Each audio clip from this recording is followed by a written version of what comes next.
Our God is our best friend. There is evidence that Jesus had a life as well as a ministry. He had times of just enjoying dinner and wine with some select friends. In particular, one friend is brought to our attention in the next place we go to today in our ongoing chronological study of the story that includes Lazarus, Martha, and Mary. And in the Gospel of John, we see that he covers 65 verses. This event needs to be covered in one shot. We can't do it. We haven't got time. Therefore, I'm going to ask you to search it out and read it all in your own quality time. Find out about Lazarus, Martha, and Mary out of your own Bibles. And we will try to glean as much of the teaching as possible in the time we have now that comes from that. So I'm going to do a little commentary here. A little coffee. Have you got coffee? Okay, Lazarus. Lazarus. Lazarus. We don't know where Jesus and Lazarus met. Maybe they had been friends from childhood, playing games, going to school, sharing neat stories and experiences.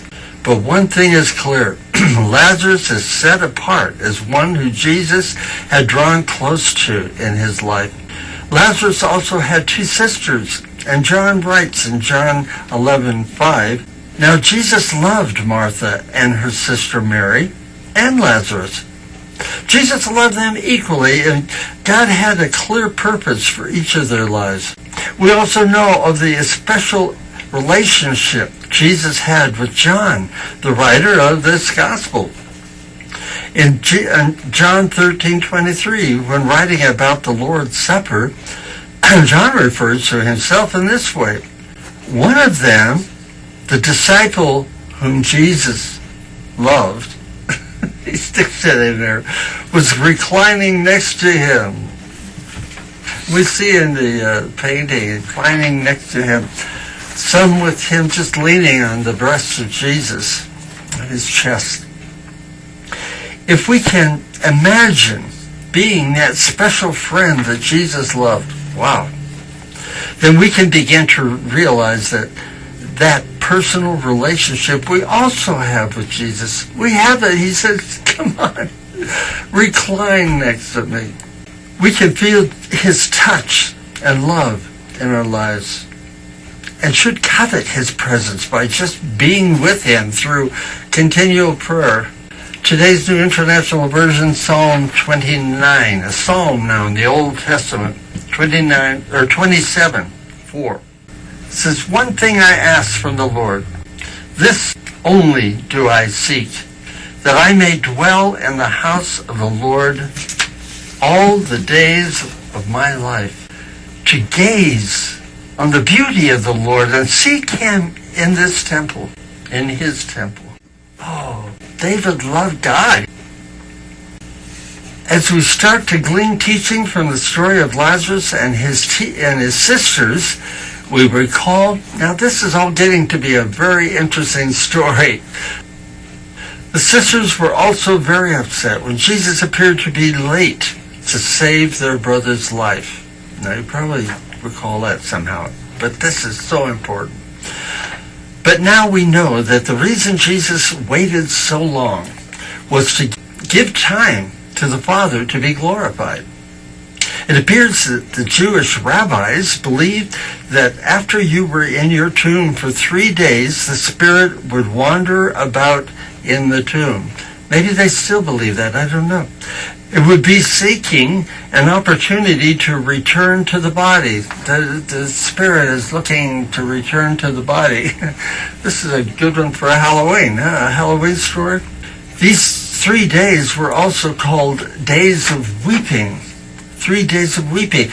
Then decomposition of the body would set in. Therefore, the Spirit would leave the grave on the 4th day. So it's wander around for 3 days trying to get back in the body.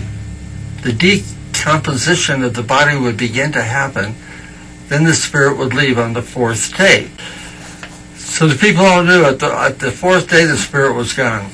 Then the people would grieve louder for the remaining 4 days, making 7 days of mourning. So there would be 7 days of mourning that Jewish had. We see that Jesus waited. He waited out these last 4 days.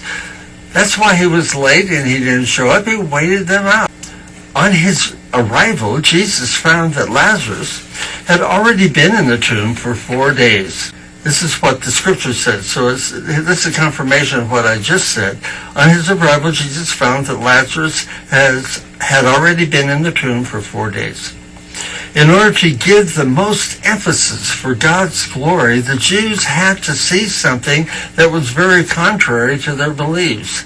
According to their beliefs, the spirit of Lazarus was supposed to have now left the grave. He's gone. And they were beginning to loudly mourn for 7 days. I guess while talking to Martha and Mary, that even Jesus was overwhelmed with emotion by seeing all the love for Lazarus. And so we see the shortest verse in the Bible, written by John. In John 11:35, it says, Jesus wept. So maybe he just got caught up in all the emotion and all the love. Jesus' love, he just loved. And when he saw everybody loving so much and weeping so much for his friend, he couldn't hold it back. Jesus wept. The shortest verse in the Bible. I'm going to write that down, John 11:35. And the Jews, seeing Jesus weeping, said, see how he loved him. But Jesus was probably weeping for us all. He's the Alpha and Omega, remember? The first and the last. Today's New International Version, John 11:38. Jesus, once more deeply moved, came to the tomb. It was a cave with a stone laid across the entrance. 39. Take away the stone, he said. But Lord, said Martha, the sister of the dead man of Lazarus, by this time there's a bad odor, for he's been there for 4 days. Yes, I know. 40. Then Jesus said, did I not tell you that if you believe, you will see the glory of God? 41. So they took away the stone. Then Jesus looked up and said, Father, I thank you that you have heard me. 42.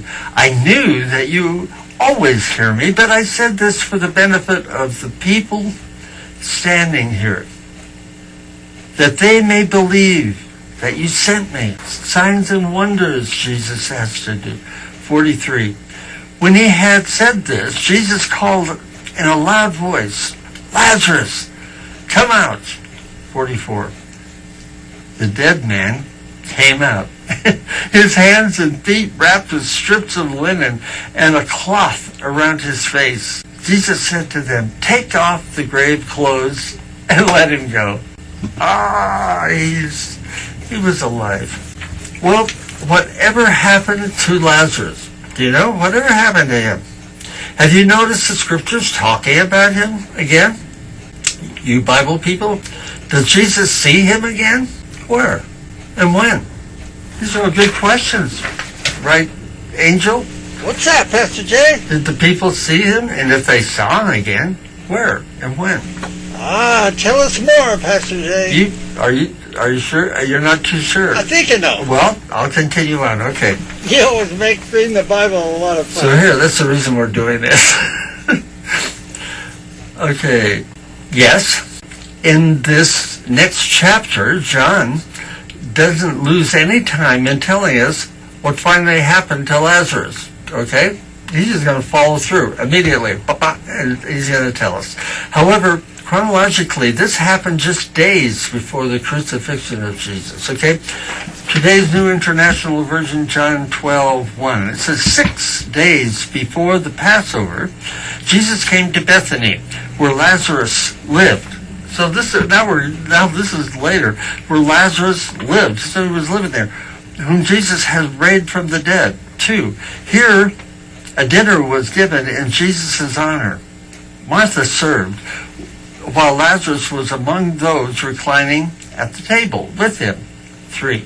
Martha took about a pint of pure nard, an expensive perfume. She poured it on Jesus' feet and wiped his feet with her hair, and the house was filled with the fragrance of the perfume. 4.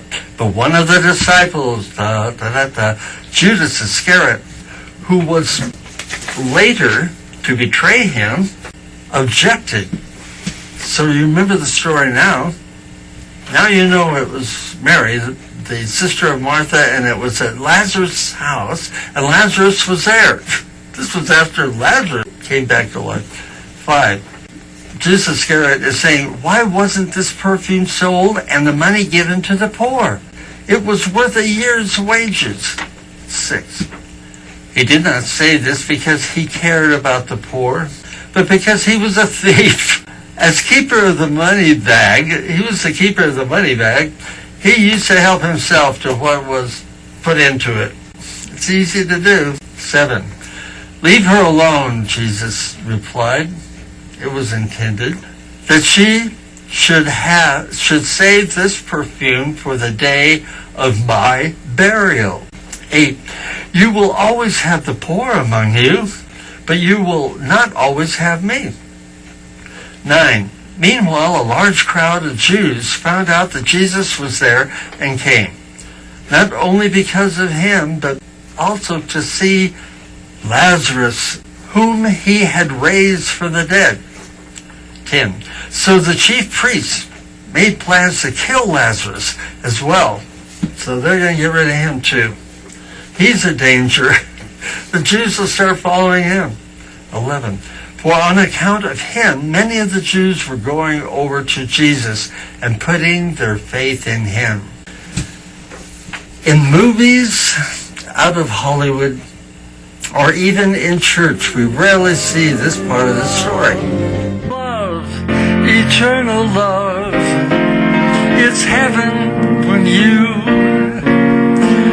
find the Lord on your menu. What a difference a day makes, and Lord, the difference is you. We'll see you next time. Now I live in all your promises, and nothing seems worthwhile except to be in your kingdom of love, my Lord.